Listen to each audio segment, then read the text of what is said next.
countries like Italy and many different inventions that we would have never heard about for years. Rest in peace. I think without question Philo deserves the inventor's title for television. Here's an Idaho farm boy, you know, who put things together in his head and on a chalkboard with no real laboratory or formal training. And he did it months, if not years ahead of what everybody else did. Yeah, he deserves it, I think. Thank you, Philo. Appreciate you.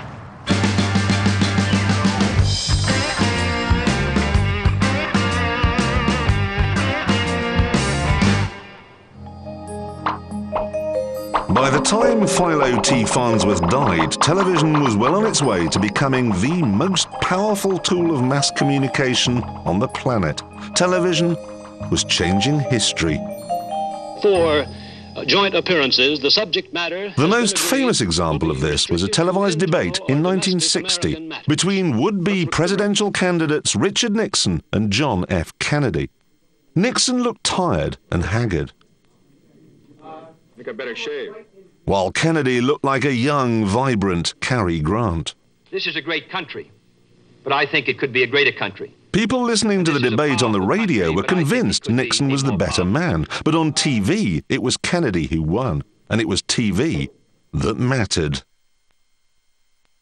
So if television had never been invented, Nixon may very well have won that election.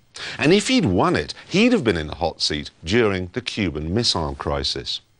Once again then, television stopped the world being changed.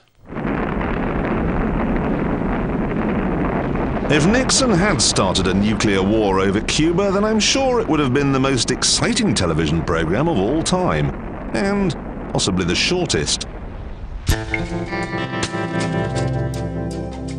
The power of television images speak for themselves. A picture really is worth 1,000 words.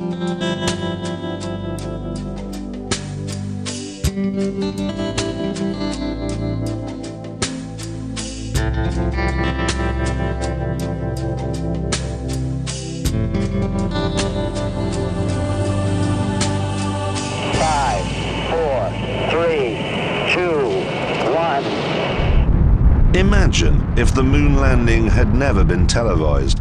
No one would ever have believed that Armstrong had taken that giant leap for mankind. Great shadow. Contact light. It's one small step for man, one giant leap for mankind. I'm standing on top of the Berlin Wall, which for years has been the most potent symbol of the division of Europe. And there can be few better illustrations of the changes which are sweeping across this continent than the party which is taking place here on top of it tonight. And television doesn't just record events, it can change them. If it weren't for television, the Berlin Wall may never have fallen. That collapse of the Berlin Wall came about because people in East Berlin could watch West German television. It was in their language, it was all about them, and although they were never allowed to go there, they could see what life was like on the other side of the wall, and they wanted to be part of it. And it created an enormous strength of feeling on the part of East Germans that they shouldn't be treated differently. They shouldn't live one life, while people are exactly the same, a few hundred yards away, lived another life. And television created the pressure, it showed them when to move, and it showed them what had happened. And it really was a moment in which television impacted on every part of the process. Television has had some really powerful moments, but I don't think anything matches the impact of what happened and what was seen and broadcast from New York City on September the 11th, when the Twin Towers of the World Trade Center were destroyed, and seen being destroyed on live TV by tens, hundreds of millions, as far as I know, of people around the world.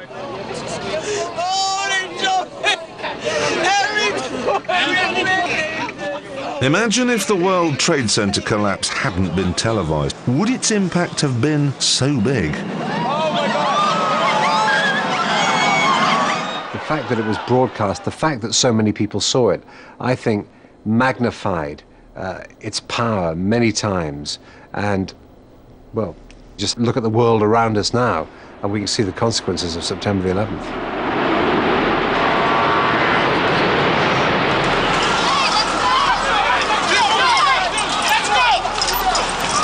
huge catastrophic event like that would of course had impact had it not been on TV. But I wonder whether or not the attack would even have been launched without the knowledge that it would have been broadcast around the world on television. I can hear you, the rest of the world hears you, and the people who knock these buildings down will hear all of us soon.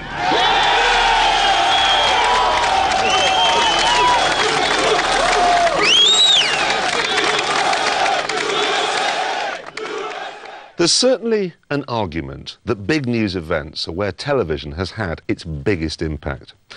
But I'm not so sure, because there's another form of television which is more pervasive than advertising, more persuasive than a party political broadcast, and far more popular than any news programme. I'm talking, of course, about the soap opera. It's now the most popular form of TV worldwide. In India, for example, 125 million people a week tune in to watch the soap detective VJ. तीनों जगह मेरी एक-एक सहेली है। मैं तीनों से बहुत प्यार करता हूँ। मेरी समझ में नहीं आता मैं किससे शादी करूँ। आइए बैठिए। आपको पता है ना कि एक से ज्यादा लोगों के साथ शारीरिक संबंध रखना खतरनाक हो सकता है। आप HIV विषाणु लगने की बात तो नहीं कर रहे? Ooh, I'm impressed, and we of course have the same sort of thing in Britain as well. In the last few years, EastEnders alone has covered adoption, abortion, alcoholism, Alzheimer's, bigamy, breast cancer, cot death, depression, divorce, domestic violence, drugs, eating disorders, fostering, heart disease, hepatitis, HIV, homosexuality, illiteracy, immigration, meningitis, miscarriage, pancreatitis, prostitution, racism, rape, schizophrenia, sexual harassment, single parents, stalking, suicide, truancy, and underage drinking.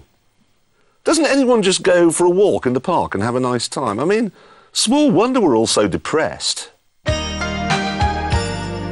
Now, I've never watched a single episode of EastEnders, not because it's all so miserable, but because I once caught Dallas. I therefore know soap is addictive and influential. Trevor, what are you doing here? I've come to take you home. No. Take a recent storyline from Albert Square. Apparently, this man, who's called Trevor, I'm gonna do this to me, you bitch. had been beating up this woman who's called Mo, until one day...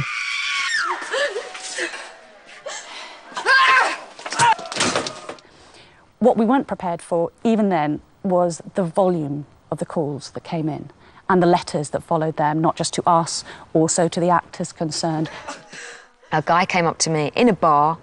He was a carpet fitter, and he'd gone round to someone's house, and there was a picture of my EastEnders publicity photograph was on this wall of this woman's house.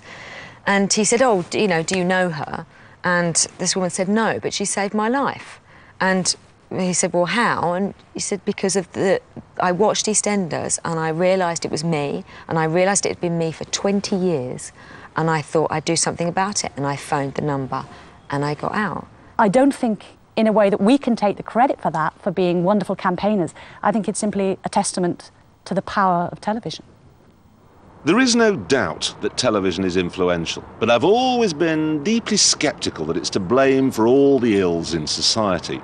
I've always felt that TV reflects modern life rather than the other way round. I mean, the other night I watched The Terminator on Channel 5, and I didn't feel the need to go out afterwards and steal someone's clothes and motorcycle. But then, this argument was shaken somewhat by something that happened in Bhutan.